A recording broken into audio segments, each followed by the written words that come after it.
BNP মনা জামাত সহ আওয়ামী লীগ এনটি সকল নেতাকর্মী, আসলে আমরা প্রবাসে আছি।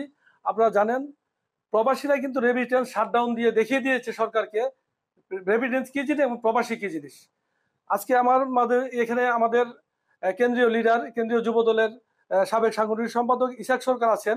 সে দীর্ঘদিন যাবৎ এখানে সৌদি আরব অবস্থান করছেন, বিভিন্ন ডিস্ট্রিক্টে যাচ্ছেন, আমাদের প্রবাসীদেরকে রেমিটেন্স নিয়ে সে উদ্বুদ্ধ করছেন।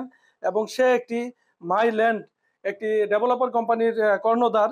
তো এটা নিয়েও কাজ করছেন, প্রবাসীদেরকে সুলভ মূল্যে যাতে সুন্দরভাবে একটি বাসস্থান দিতে পারে সেই প্রত্যাশা করছে। এবং আমি সরাসরি চলে যাচ্ছি ভাইয়ের কাছে। আসলে রেমিটেন্স নিয়ে আমাদের প্রবাসীরা যে শাটডাউন দিয়েছিল, বর্তমানে রেমিটেন্স দিয়ে বিশ্বের মধ্যে 1 নম্বর স্থানে আমাদের প্রবাসীরা যাচ্ছে।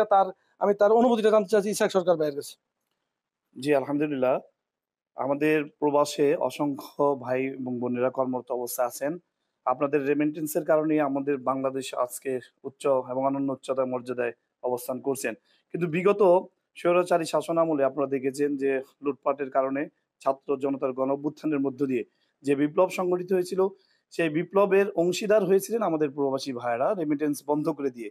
এবং তারা দেখিয়ে দিয়েছেন যে রেমিটেন্স যদি বন্ধ হয়ে যায় তাহলে যে কোনো সরকার পতন করতে নিশ্চিত, এবং সেটাই তারা করে দেখা দিয়েছে। এই জন্য আমরা ধন্যবাদ। এবং পাশাপাশি আমি এখানে এসেছি যে আপনারা জানেন যে প্রত্যেকটা মানুষের একটি স্বপ্ন থাকে। সেই স্বপ্নটি কি, যে আমি এখানে বিদেশে দীর্ঘদিন অবস্থান করে প্রবাসে গিয়ে বা বাংলাদেশে নিজের মাতৃভূমিকে গিয়ে আমি আমার একটি আবাসস্থল, সুন্দর একটি আবাস গড়তে চাই, নিরাপদ আবাসস্থল যেটাকে।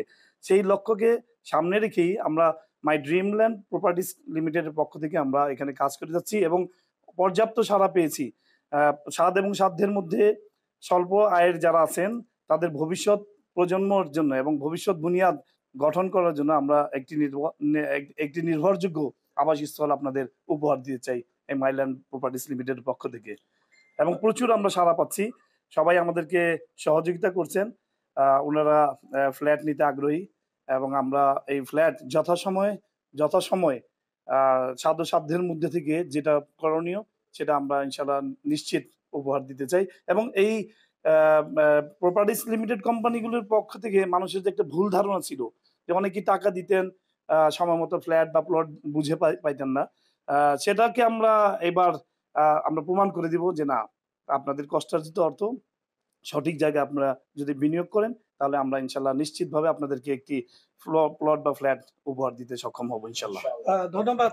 জি প্রবাসী, আসলে অনেক প্রবাসী কিন্তু প্রতারিত হয়েছে। ইলিয়াস কাঞ্চু সহ জয় সহ এসে কিন্তু আমাদের অনেক প্রবাসী থেকে অনেক টাকা লুটিয়ে নিয়েছেন।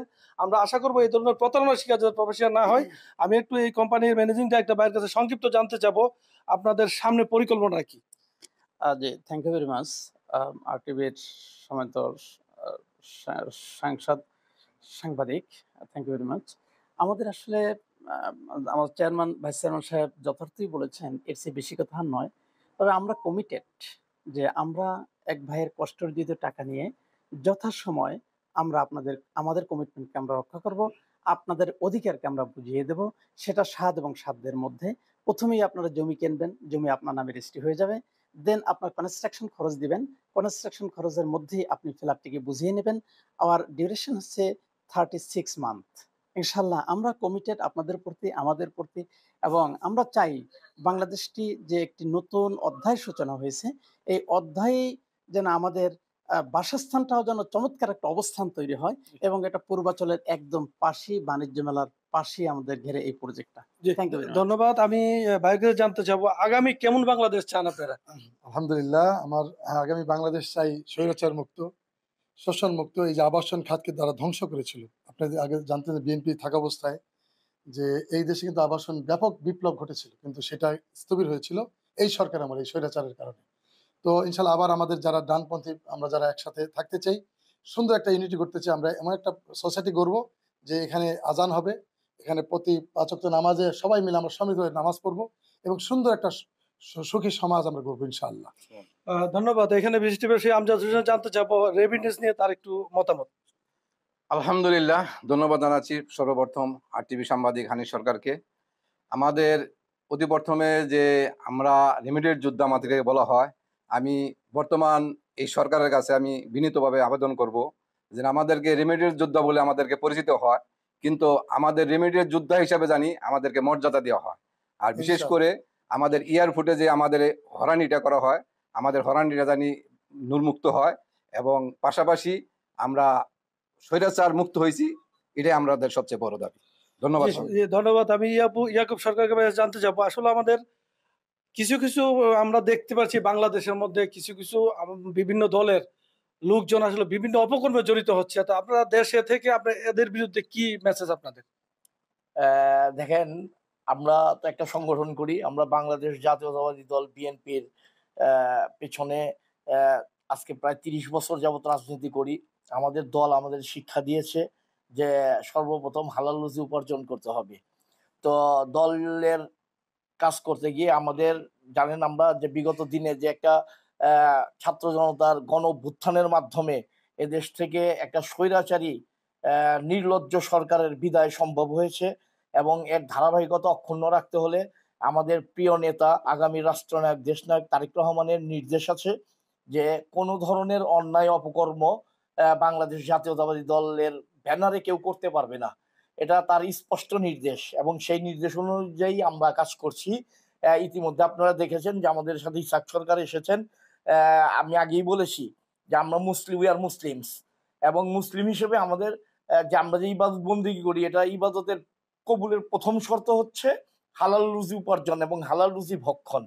তো সেই লক্ষ্য নিয়েই যাতে আগামীতে কেউ কোনো ধরনের অন্যায় অপকর্ম না করতে পারে, সেই মেসেজ নিয়েই ইসাক সরকার এখানে এসেছেন যে আমরা এমন একটি প্রপার্টি, এমন একটি জায়গা মানুষের জন্য উপহার হিসেবে দিতে চাই যেটা অল্প স্বল্প এর মাধ্যমে মানুষ এটাতে উপকৃত হবে ইনশাল্লাহ। এবং আমরা ইতিমধ্যে সৌদি আরবের বিভিন্ন জেদ্দা, মক্কা, তায়েফ সব জায়গায় ঘুরেছি। আজকে ইনশাল্লাহ আমরা মদিনার উদ্দেশ্যে রওনা হব, এরপর রিয়াদ যাব, দাম্মাম যাব। আমরা যথেষ্ট সাড়া পেয়েছি আলহামদুলিল্লাহ। আমাদের ভাইয়েরা আমাদেরকে কথা দিয়েছেন তারা আমাদের সাথে থাকবেন ইনশাল্লাহ। এটা কোনোদিনও আমাদের দ্বারা অন্যায় কোনো কিছু হবে না, যাতে যার যার ন্যায্য পাওনাটা আমরা তাদের কাছে বুঝিয়ে দিতে পারি। আল্লাহ সুবহানাহু ওয়া তাআলার কাছে দোয়া চাচ্ছি, দোয়া করছি। ধন্যবাদ আপনাকে, সেই প্রত্যাশা করছি। আমি আজকে যে যার এখানে প্রোগ্রামটা আমাদের আব্দুর রহিম ভাই, তার কাছে জানতে চাবো আমাদের বর্তমান যে অন্তর্বর্তী সরকার এবং আগামীতে যে সরকার আসবে, আমাদের প্রবাসীদের থেকে আপনার প্রত্যাশাটা কি? সালাম আলাইকুম, ধন্যবাদ সানিফ সরকার, টিভির প্রতিনিধি। ধন্যবাদ সমস্ত প্রবাসীদের, ব্যবসায়ীদের। আমার একটাই আবেদন যে এয়ারপোর্টে যেন আমাদের কোনো হয়রানি না হয়। বাস একটা জিনিস, আমাদের জিনিস কাটা হয়, আমাদের এটা কাটা হয়, এটা করে লাইনে দাঁড়া করা, এখান থেকে ওইখানে করা হয়, এটা আমার কাছে খুব খারাপ লাগে। এখান থেকে এখানে মাল পাওয়ার জন্য বিগত 2 ঘন্টা 3 ঘন্টা, এমনকি আমার এত খারাপ লাগছে, একবার রমজানের ভিতরে গেছি ওখানে, ওই টাইমে তখন ইফতারের টাইম, এরা সবাই ইফতার করে আর হাসাহাসি করে, আমাদের একটা পানিও দেয় নাই। এই জিনিসটা যেন চিরকালের জন্য না হয় ইনশাল্লাহ, এটাই আমরা চাই। সেই প্রত্যাশা করছি। আসলে রহিম ভাইয়ের মতো সবাই এই অভিযোগটা আসে না করে। আমি আমাদের মুশারফ ভাই জানতে যাবো তার অভিমত, এভিডেন্স দিয়ে আমাদের প্রবাসীদের আপনার একটু মেসেজ কি? ধন্যবাদ হানিফ সরকার, উজ্জ্বল, টিভি প্রতিনিধি জেদ্দা। প্লাস আমাদের এখানে উপস্থিত হয়েছেন বারবার কারা নির্যাতিত আমাদের সফল যুবদলের আইকন, ইতিমধ্যেই দেশ এবং দেশের বাহিরে তার নাম জনাব ইসাক সরকার সাহেব।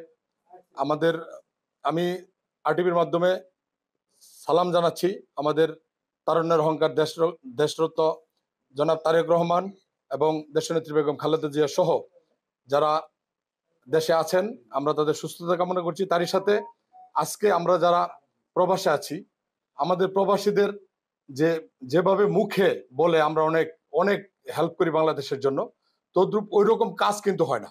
তো আমরা বারবার প্রতারিত হচ্ছি। আমরা যেন প্রতারিত না হই, আমরা সুন্দর সুষ্ঠু একটা বাংলাদেশ চাই, যেমন আগামীতে আমরা আমাদের সন্তানদেরকে নিরাপদ একটা বাসস্থান দিতে পারি। এই চেষ্টা আপনারা করবেন, এটা আপনাদের প্রতি আমাদের প্রত্যাশা। জি ধন্যবাদ। প্রিয় দর্শক, আসলে আপনারা যা শুনতে পাচ্ছেন, আমাদের প্রবাসীদের যে দাবি এয়ারপোর্টের হয়রানিটা, আসলে বর্তমানে কিন্তু এয়ারপোর্টের হয়রানি অনেকটাই মুক্ত হয়েছে। আমরা জানি জিরো টলারেন্স এয়ারপোর্টে আসবে, সেই প্রত্যাশা করছি। হানিফ সরকার, উজ্জ্বল, আরটিভি, জেদ্দা, সৌদি আরব।